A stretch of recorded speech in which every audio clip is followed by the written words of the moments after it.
Hey everybody, this is Final Film Productions back with another video. Today we're talking about Ghostbusters Afterlife, and I'm not gonna make this a long rant, which usually means it probably is gonna be a long rant.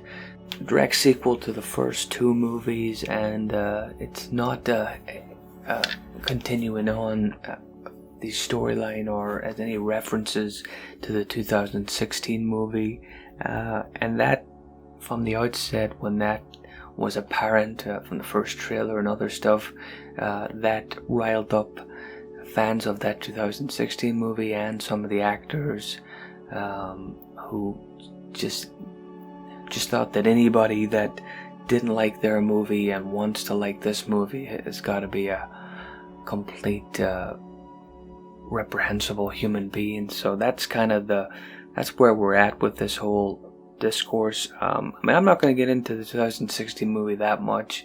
I find it to be unwatchable is probably the best way to describe it. I attempt to watch it twice and I could not get through it. It's, I like Paul Feig. I even like some of the actors in the movie, and I find them funny in other Paul Feig movies. But whatever they were smoking when they were making Ghostbusters 2016, they should stay off that for forevermore. I mean, it was just, if you watch the first trailer for that movie, it reminds me of that kind of MCU Marvel forced humor. If you know what I'm talking about, just look at any recent Marvel movie where they attempt humor and it's just this cringy void of nothingness. There's no humor to be found, and that's what that Ghostbusters 2016 movie served up. And the people that like that movie now seem to be, now it's not every critic who dislikes Ghostbusters Afterlife is a big fan of Ghostbusters 2016, but there's been quite a few, and they can't get their head around. If you look through the reviews, these critics can't seem to get their head around the fact that Ghostbusters Afterlife references the first movie a lot, and as we see from the trailers, lots of stuff that is carried over from the first movie. And these people don't like fan service. They think that fan service is a bad thing, and of course fan service, like anything, like too much of some nice cake can be bad. Fan service, if it's done wrong, if there's too much of it, obviously if it's done the wrong way, can be bad. But anything that people have seen, the people's reactions that are big fans of Ghostbusters to Ghostbusters Afterlife, is just pure joy and excitement. Kind of like I've been drawing parallels to Spider-Man No Way Home. I have to preface this, I'm not a big Spider-Man MCU fan. I found the previous two MCU Spider-Man films to be terrible. But even I found a lot of excitement and joy waiting for that new trailer, for the No Way Home trailer, because it showed Green Goblin, it showed Doc Ock, it showed Sandman, Electro, and these are all things that fans wanted to see. I mean, and if you talk about a film being fan centric or fan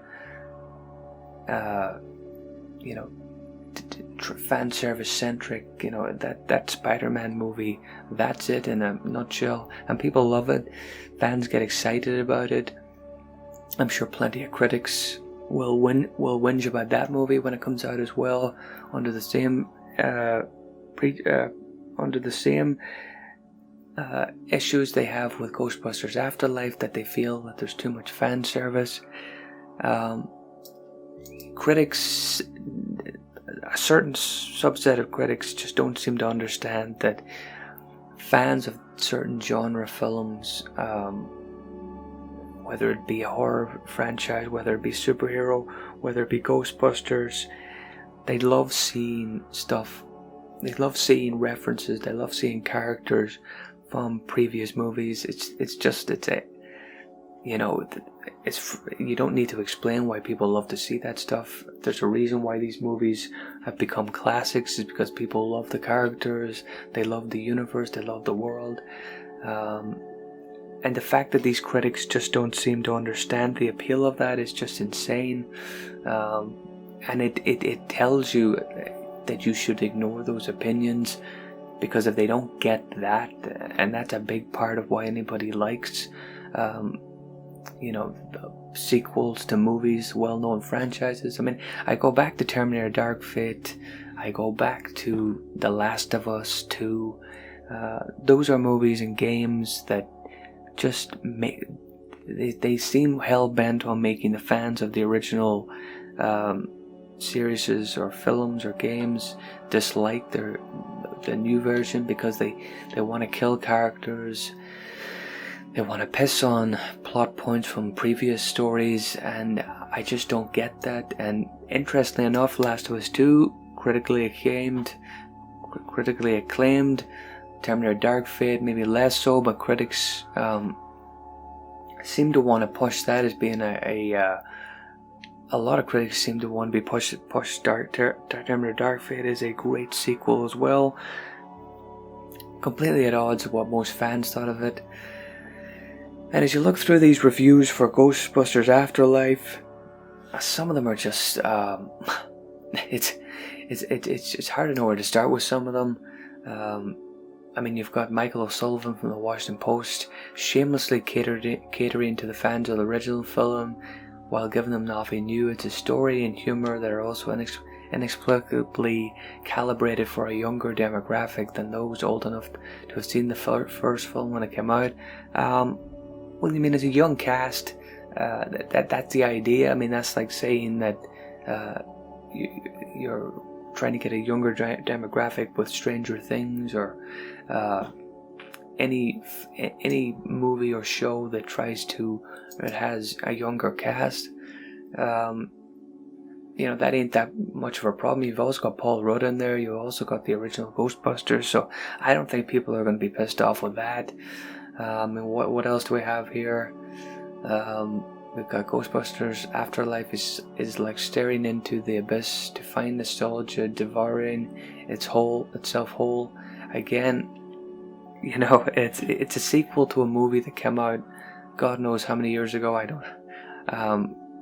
Nostalgia is a big part of why people want to watch this. Why would you think that anything would be different?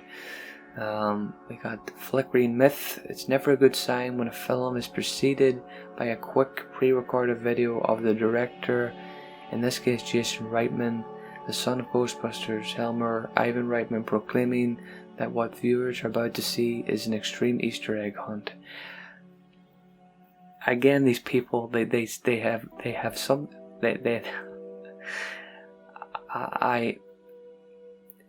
are people that this is a great example of reading reviews from people that you're glad they don't like it, because the things they don't like about the film is the exact things you love about the film.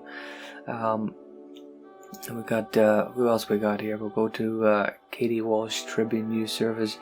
In trying to please everybody, Ghostbusters Afterlife should ultimately please no one except the most hardcore fans, whose idea of fun times at the movies is pointing to things they've seen before.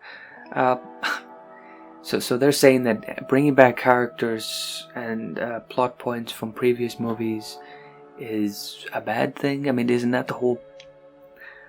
I have no idea what these people. Why do these people go to see movies that they?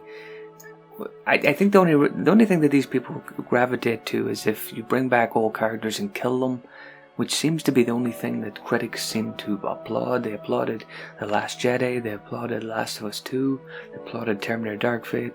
So the fact that people like Jason Reitman bring back characters we love and uses them just to make people happy, they hate that stuff, and it's bizarre.